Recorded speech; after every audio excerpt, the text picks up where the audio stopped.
제목으로 우리 함께 말씀 나누기 원합니다. 오늘 말씀은 비유에 관한 말씀입니다. 예수님께서 여러 가지 비유로 말씀하셨다고 하셨습니다. 이 비유는 예수님께서 그때 그 순간에 그 백성들이 이해하기에 가장 적합한 소재를 가지고 말씀하시는 것입니다. 그래서 이 비유의 말씀에는 말하는 자나 듣는 자가 함께 공감하는 그런 생동감이 있습니다. 오늘 말씀도 씨가 뿌려졌는데 이제 어떤 밭에 떨어지냐에 따라서 어떤 결과가 나오는가에 대해서 예수님께서 말씀하셨습니다.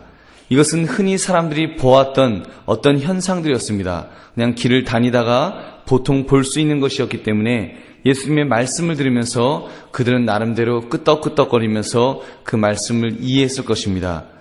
여기에는 4가지 땅에 대한 그 비유를 말씀합니다. 우리가 너무나 잘 알고 있는, 여러분도 아마 수도 없이 이 말씀을 보셨던 그런 내용일 것입니다. 우리가 잘 알고 있기 때문에 잘 알고 있는 것만큼 과연 내가 얼마만큼 이 말씀을 적용하고 있는지, 그리고 이 말씀대로 내가 내 자신을 얼마만큼 비추어 보면서 경계하며 살아가고 있는지 한번 우리 자신들을 점검해 볼 수 있기를 바랍니다. 여러분, 오늘 말씀 보면 4절부터 8절까지의 이제 그 4가지 땅에 대해서 말씀합니다. 그 길가에 떨어짐에 새들이 와서 먹어버렸고, 더러는 흙이 얕은 돌밭에 떨어짐에 흙이 깊지 않으므로 곧 싹이 나오나 해가 돋은 타서 뿌리가 없으므로 말랐고, 더러는 가시떨기에 떨어짐에 가시가 자라 기운을 막음으로 결실하지 못하였고, 더러는 좋은 땅에 떨어짐에 자라 무성하여 결실하였으니 30배, 60배나 100배가나 되었느니라. 이렇게 하셨습니다. 길가, 또 돌짝밭, 그리고 가시밭, 그리고 좋은 밭에 대해서 말씀합니다. 예수님은 이 말씀에 대해서 말씀하시면서 들을 귀 있는 자는 들으라고 하셨습니다. 우리도 이 말씀을 들으면서 정말 주님, 내가 오늘 이 말씀을 통해서 나의 심령이 좀 더 건강해지기를 원합니다. 혹시 내게 부족한 부분이 있었다면 이 말씀 속에서 비추어 보고서 내가 제거해야 될 것이 있으면 제거하고 돌이켜야 될 것이 있으면 돌이키면서 우리가 이 말씀을 통해서 다시 한번 결단할 수 있는 저와 여러분 되시기를 주님의 이름으로 축원합니다. 첫 번째로 보면 길가와 같은 마음 상태를 경계해야 합니다. 씨 뿌리는 자가 뿌리는데 더러는 길가에 떨어진다 그랬습니다. 그것들이 길가에 떨어지면 결국 새들이 와서 먹어버린다는 것입니다. 그건 뭐 당연한 것 아닙니까? 길에 떨어진 씨앗들 당연히 새들이 와서 주워 먹을 것입니다. 이것을 예수님께서 14절 15절에서 영적으로 이렇게 해석해 주셨습니다. 말씀이 길가에 뿌려졌다는 것은 사탄이 즉시 와서 그들에게 뿌려진 말씀을 빼앗는다라고 이렇게 해석해 주셨습니다. 사랑하는 성도님들, 뭐 여기에 더 이상 무슨 설명이 필요하겠습니까? 예수님이 이미 설명을 다 해주셨는데, 근데 여러분 이것을 적용해 보면 교회에 나오시면서 말씀 앞에 서시면서 나는 어떤 마음 상태를 가지고 있는지 한번 점검해 볼 수 있기를 바랍니다. 혹시 나의 마음도 사단이 마음에 뿌려진 그 말씀을 빼앗아 갈 수 있는 그런 마음밭은 아닌지 한번 점검해 봅시다. 여러분 어떤 마음밭입니까? 길가와 같은 마음밭이라 그랬습니다. 너무 세상 속에 깊이 들어가 있는 마음입니다. 너무 사람과 사람 사이에 부대끼면서 너무 강팍해져 버린 마음입니다. 그래서 말이 받치지 이미 마음이 아스팔트처럼 되어버린 것입니다. 시멘트 바닥처럼 딱딱해진 것입니다. 그래서 씨앗이, 말씀의 씨앗이 떨어지면 그것이 이렇게 폭 하고 박혀야 되는데 박히지 않고 통통 튀는 것입니다. 통통 튀면서 전혀 돌돌 구르면서, 그래서 뭐 언제든지 그냥 사단이 와서 그냥 그냥 이렇게 집어가면 집어갈 수 있는 그런 마음밭이 있다는 것입니다. 여러분 실제로 이런 경우들이 많이 있습니다. 특히 여러분 우리가 우리의 삶을 돌아보면서 여러분 너무 바쁘지 않으십니까? 혹시 내 자신을 돌아볼 때 나는 지금 너무 바쁘다, 너무 바빠서 정신이 없다. 여러분 정신이 없다라고 생각하시면 여러분 오늘 혹시 내 마음은 길가와 같은 마음밭은 아니지, 여러분 한번 내 자신을 돌아볼 수 있기를 바랍니다. 너무 바빠서 지금 내 마음이 너무 바빠서 말씀이 어디 들어갈 틈이 없는 것입니다. 말씀이 들어가려고 하면 통통 튀는 것입니다. 우리가 우리 자신들을 돌아볼 때 여러분 그럴 수 있다는 것입니다. 여러분 이렇게 보면은요, 그 사람들 중에서도 보면은 이렇게 전도대 갖고 오시는 분들 중에 정말 마음의 준비가 전혀 안 된 분들이 있습니다. 교회에 나오시지만 전혀 말씀을 받고자 하는 마음이 아닙니다. 그냥 이렇게 나오시는 분들도 있습니다.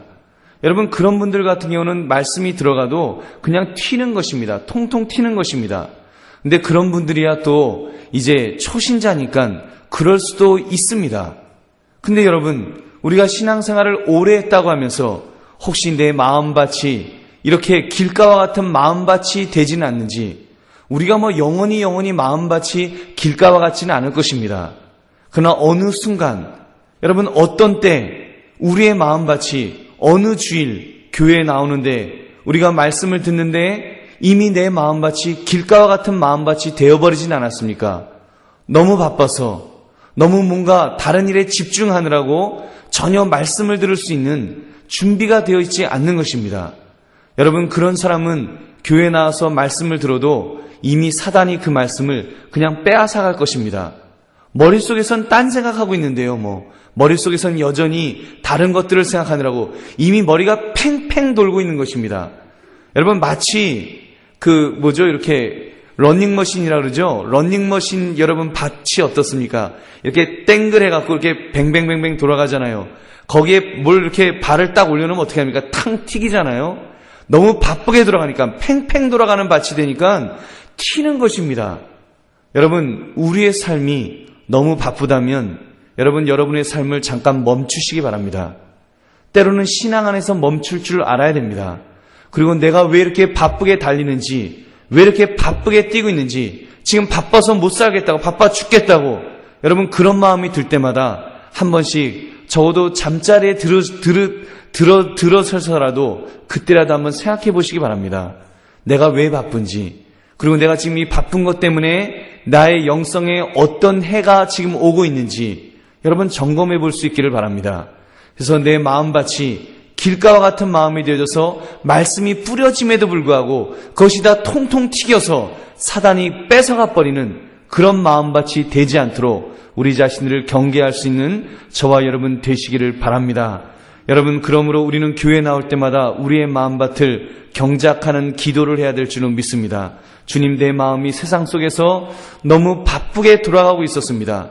내 마음이 그러면서 너무 강팍해져 있었습니다. 내 마음이 지금 뭔가 너무 딱딱해져 있습니다. 주님, 내 마음이 너무 딸고 따른 것 같습니다.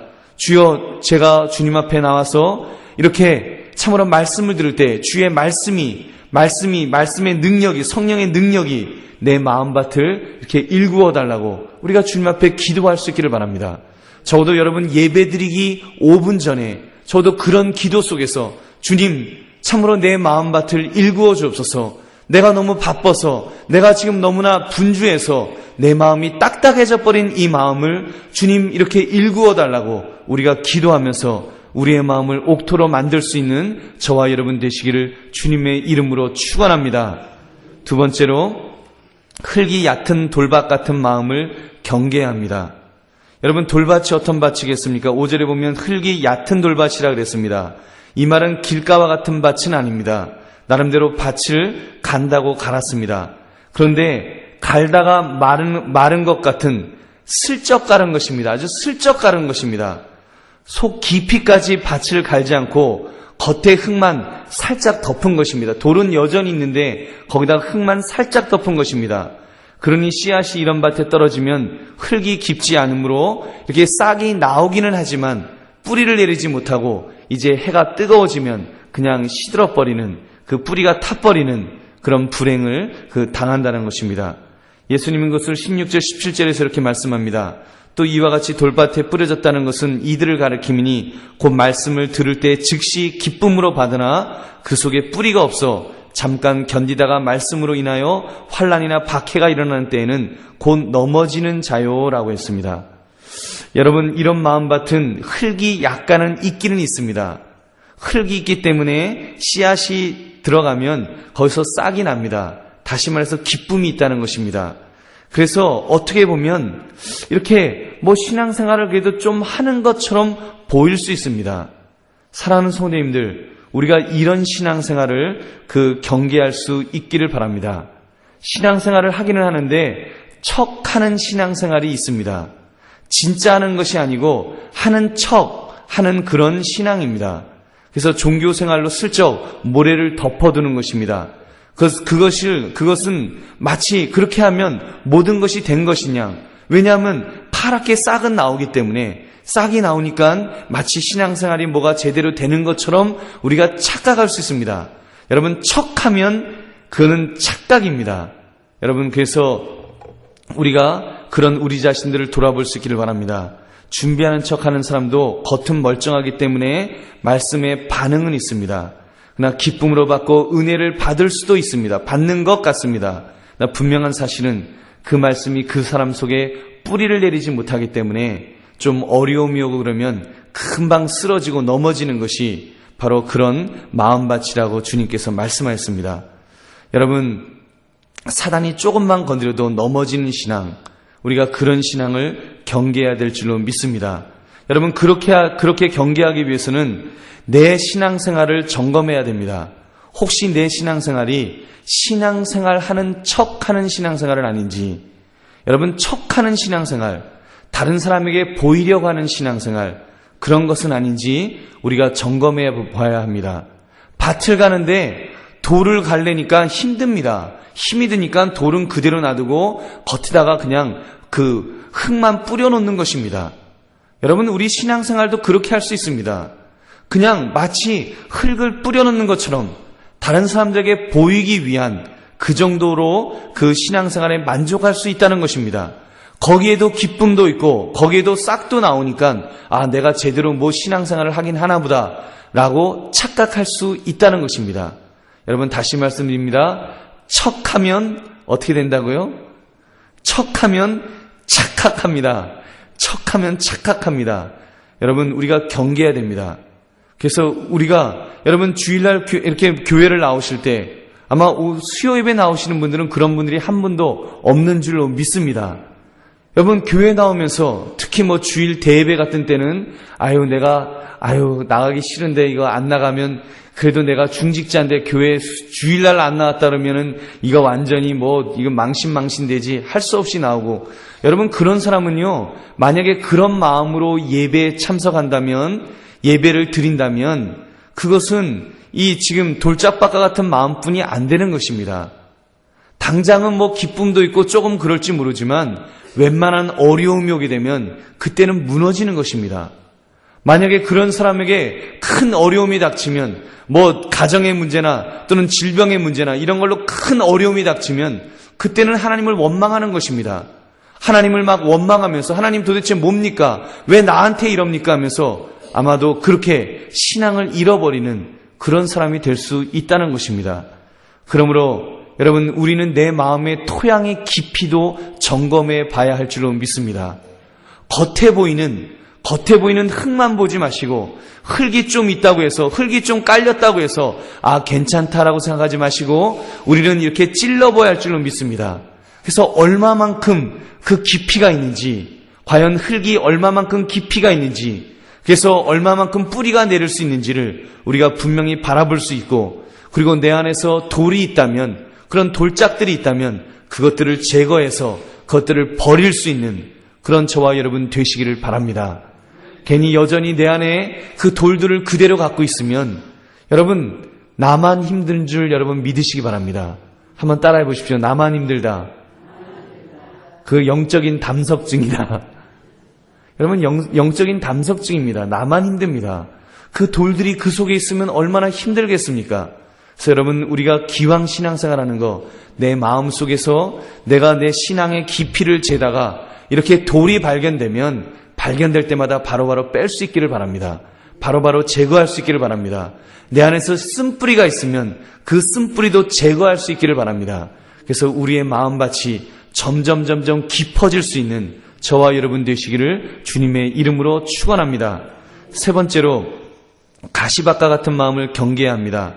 7절은 더러는 가시떨기에 떨어짐에 가시가 자라 기운을 막음으로 결실하지 못했다 그랬습니다. 이것에 대해서 18절 19절에서 예수님은 이렇게 설명하였습니다. 또 어떤 이는 가시떨기에 뿌려진 자니 이들은 말씀을 듣기는 하되 세상의 염려와 재물의 유혹과 기타 욕심이 들어와 말씀을 막아 결실하지 못하게 되는 자요. 어떤 가시들이 있다고 말씀합니까? 세상의 염려, 재물의 유혹, 기타 욕심, 이런 것들이 가시가 되어서 우리를 꽉 막는다는 것입니다. 여러분, 가시떨기 밭은 말씀을 따라 살기는 삽니다. 근데 세상이 주는 염려와 물질의 유혹에 넘어가서 열매를 맺지 못하고 시들어 버리는 것이 문제인 것입니다. 여러분, 그런 면에서 우리는 어쩌면 아마 저와 여러분들은 옥토이기보다는 아마도 이 가시밭에 가까운 경우가 더 많을 것입니다. 왜냐하면 우리는 그런 시대를 살고 있습니다. 지금 시대는 자본주의 시대입니다. 그래서 요즘 우리 어떻습니까? 황금 만능주의. 여러분, 그런 시대 속에서 우리가 살아가면서 이제는 좀 다른 시대를 살고 있다고 생각합니다. 과거에는요, 그래도 제가 어렸을 때만 해도 참 우리들의 삶의 모습이 소박했고 그리고 건강했습니다. 우리의 사고방식이 굉장히 건강했습니다. 우리 아버지 때만 해도요, 열심히 일해서 내 집 마련하자, 이것이 꿈이셨습니다. 그래서 건강하게 직장에서 일하고 건강하게 돈을 벌고 건강하게 썼습니다. 근데 지금은 어떻습니까? 지금은요, 세상이 굉장히 병들어가고 있습니다. 요즘 열심히 아주 소처럼 일해서 이렇게 저축해서 내 집 마련하는 사람, 그래서 집 한 채 마련한 사람은 어떤 사람입니까? 세상은 뭐라고 말합니까? 바보라고 말합니다. 무능하다고 말합니다. 그냥 집 하나 갖고 있으면 안 됩니다. 지금은요, 집이 있어도 어떻게 해야 된다고 해요? 집을 굴리라고 그럽니다. 집을 어떻게 굴리는지, 요즘 집들은 참 희한한 집들인지 집이 이렇게 굴러가요. 그래서 집을 굴립니다. 돌돌돌돌 굴려서 마치 그 눈덩이처럼 점점 커지게. 그래서 내 인생에서 집을 10번을 이사하든지 20번을 이사하든지 하여튼 많이 이사해야 되는 것입니다. 그래서 요집 갔다 저집 갔다 그러면서 살아야지 지혜로운 사람이라고 가르치는 세상을 살고 있습니다. 그러다 보니까요, 사람들 마음속에 모두 다 상처가 있습니다. 그 가진 사람들에 대한 상처가 있습니다. 열심히 내가 돈을 벌어도, 열심히 내가 월급을 받아도 이게 바보가 되는 거예요. 하룻밤 자고 나면 옆에 있는 사람은 1억 벌었다, 2억 벌었다 그러니까 이게 완전히 나는 바보가 된 것 같습니다. 이거 100만 원 벌어갖고 이거 자자손손 벌어도 한 사람 하루 동안 번 것만도 못한 그런 삶을 사는 것입니다. 여러분, 그러다 보니까 우리의 마음이 그쪽으로 빼앗기는 것입니다. 우리도 모르게 욕심에 사로잡힙니다. 탐심에 사로잡힙니다. 그래서 자꾸 그런 것만 보이는 거예요. 그래서 길 가면서 아파트 보면 나는 언제나 저런 아파트 사나, 나는 언제나 저런 동네에서 사나, 나는 언제나 분당 가나, 이런 생각. 이러면서 여러분, 우리의 마음이 점점 빼앗기게 된다면 그것은 가시밭과 같은 마음이라고 믿습니다. 여러분, 우리 자신들을 경계할 수 있기를 바랍니다. 여러분, 그런 것은요, 세상에서 사단이 우리에게 유혹하는 유혹거리인 줄 여러분 믿으시기 바랍니다. 적어도 우리 믿는 사람들은 그런 세상의 풍조에 흔들리지 않기를 바랍니다. 적어도 우리의 마음은 좀 더 건강해질 수 있기를 바랍니다. 적어도 믿는 사람만이라도 그런 것에 마음이 흔들리지 않고 우리는 참으로 천국을 바라볼 수 있는 저와 여러분 되시기를 주님의 이름으로 축원합니다. 집이 좀 없어도 괜찮습니다. 집 안 굴러가도 괜찮습니다. 건강하게 신앙생활하고 또 내 자녀들이 건강하게 신앙생활하면서 잘 자라준다면, 여러분, 그러면서 우리가 그냥 내가 살 집이 있으면 여러분 그것으로 만족하시기 바랍니다. 여러분, 그렇게 살면서 하나님이 은혜로 주시면 감사하게 받는 것입니다. 은혜로 주시면 주신 것 가지고 더 이렇게 베풀며 살면 되는 것입니다. 그렇지 않다고 할지라도 우리가 주님께서 주신 것에 대해서 감사하면서 살아갈 수 있는 저와 여러분 되시기를 주님의 이름으로 축원합니다. 그래서 탐욕이 우리의 마음을 흔들지 못하도록, 신앙생활 잘 하다가도 이 탐욕이 쓱 들어오면 그때부터 이제 쪽박을 깨는 것입니다. 여러분, 심지어 기도하는 사람도 탐욕이 들어오면 그 기도가 변질될 줄로 믿습니다. 여러분, 기도하는 사람이 기도하면서 탐욕이 들어가면 그때는 그 기도가 하나님 기뻐하시는 기도가 아닙니다. 하나님, 대박 터지게 주시옵소서. 여러분 그것 때문에 그것 놓고 막 대박 터지게 해달라고, 내가 산 아파트가 그냥 따따블 되게 해달라고 그런 기도한다면 그거는 기도의 사람이 기도하는 제목이 아닌 줄로 믿습니다. 여러분 믿으십니까? 여러분 그거는 제대로 된 기도 아닙니다. 어떻게 집을 사놓고 따따블이 되기를 기도합니까? 여러분 그건 도둑놈 심보지요. 여러분 그거는 아닙니다. 그거는 안 됩니다. 우리가 믿음 안에서 하나님이 주신 것에 대해서는 감사할 수 있지만, 주신 것에 대해서 감사하는 것하고 그것이 탐심이 되어서, 그것이 마치 욕심이 되어서 우리가 그것에 마음이 빼앗겨 있다면 우리의 신앙이 자라날 수 없다는 것입니다. 그러므로 우리는 그런 것에서 우리의 마음을 복종시킬 수 있는 저와 여러분 되시기를 주님의 이름으로 축원합니다. 그래서 오로지 말씀만이 자라날 수 있도록 나의 욕심을 없애고 다른 사람과 비교코자 하는 마음을 없애고 염려코자 하는 마음을 주님께 내어 맡기면서 우리가 더 기도하고 더 하나님만을 의지할 수 있는 저와 여러분 되시기를 주님의 이름으로 다시 한번 축원합니다. 마지막으로 옥토의 마음입니다. 8절을 보면 더러는 좋은 땅에 떨어짐에 자라 무성하여 결실하였으니 30배나 60배나 100배가 되었느니라 하셨습니다. 예수님이 이에 대해서 무엇이라고 설명하십니까? 설명이 필요 없는 것입니다. 이미 길가처럼 딱딱해진 마음을 경작하고 돌들을 집어던지고 욕망의 가시를 제거하고 나면 그것이 곧 옥토인 줄로 믿습니다. 여러분 그래서 우리 안에서 내 안에 어떤 것들이 남아있는지 우리 자신들을 돌아봅시다. 그래서 우리의 마음이 착하고 좋은 마음으로 하나님의 뜻을 추구하면서 하나님 기뻐하시는 마음으로 바뀌어질 수 있도록 내 안에 있는 잘못된 것들을 제거할 수 있기를 바랍니다. 내가 너무 바쁘게 살고 있다면, 그래서 내 마음이 너무 세상 것으로 너무 팽팽 돌아가고 있다면 좀 멈추십시오. 그래서 주의 말씀이 심기울 수 있도록 우리가 멈춰야 될 때 멈출 줄 아는 그런 지혜로운 성도들 되시기를 바랍니다.